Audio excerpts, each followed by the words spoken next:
반갑습니다, 친구들. 이번 설교의 포인트는 포기치 않으시는 하나님입니다. 오늘은 한 가지 상황을 가정의 봄으로 설교를 시작해 보려고 합니다. 우리 각자 친한 친구 한번 떠올려 볼까요? 선생님은 은혜쌤을 가장 친한 친구, 제 인생 친구라고 한번 가정해 보겠습니다. 선생님의 인생 친구, 진짜 찐한 친구인 은혜쌤이 만약에 선생님의 마음을 계속 속상하고 아프게 만드는 말과 행동을 반복해서 한다고 하면 어떨까요? 예를 들어서 장난을 치는데 막 선생님 인신 공격을 서슴없이 하고 선생님 뒷담화를 다른 사람들한테 하고 그런 행동을 반복해서 하는 거죠. 그럼 선생님은 은혜쌤을 정말 사랑하고 또 은혜쌤을 잃고 싶지 않기에 한 번은 말을 해볼 것 같아요. 그런데 만약 그런 선생님이 그렇게 하지 말아줘 라는 진심 어린 부탁에도 은혜쌤이 계속해서 그런 언행을 반복한다면 어떻게 될까요? 친구들 혹시 손절각이라는 말을 들어본 적 있나요?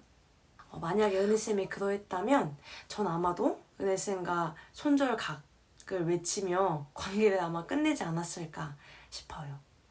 선생님이 좀 극단적인 예를 들기는 했는데 실제로 우리가 살고 있는 현대 사회의 많은 사람들은 자신의 감정과 이익에 스크래치를 내는 관계라면 언제든 손절 준비를 하고 실제로 손절하는 것을 쿨하다, 진짜 멋지다 라고 생각하는 것 같아요. 그런데 오늘 본문 말씀 속 하나님은 손절각의 쿨함과는 정반대의 길을 가십니다. 하나님은 어떤 길을 가시는지 한번 말씀을 살펴보겠습니다. 사무엘상 3장 4절에서 하나님은 드디어 소년 사무엘을 부르십니다. 부르시기 전의 상황은 어땠을까요? 그 앞절을 한번 보겠습니다.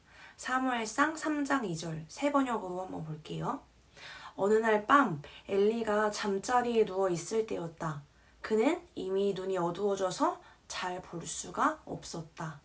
사무엘을 부르시기 직전은 한마디로 눈은 있으나 하나님을 보지 못하는 상황이었습니다. 엘리는 대제사장이었어요. 대제사장은 하나님과 가장 가깝고 하나님과 백성들의 관계를 돕는 막중한 임무를 가진 사람이었어요. 하지만 그의 눈은 어두워졌습니다. 하나님을 향해 또 하나님의 뜻을 향해 그리고 하나님의 마음을 향해 말입니다. 대제사장의 눈도 하나님을 향해 이렇게 멀어져 있었다면 그 당시에 일반 백성들은 얼마나 더욱더 하나님을 향해 어두워져 있었을까요? 이 당시는 사사시대였습니다. 이스라엘 백성은 하나님께 죄를 지었고 하나님은 그들이 돌이키길 바라시며 심판을 내리십니다. 심판 후에야 이스라엘 백성은 회개했고 하나님이 그들을 불쌍히 여기셔서 사사를 보내셔서 그들을 구하십니다. 그러나 그들은 또 하나님께 죄를 짓습니다. 그러면 하나님은 또다시 그들이 돌이키길 바라며 심판을 내리시고 회개하고 또 죄를 짓는 이런 패턴의 반복의 시대였습니다.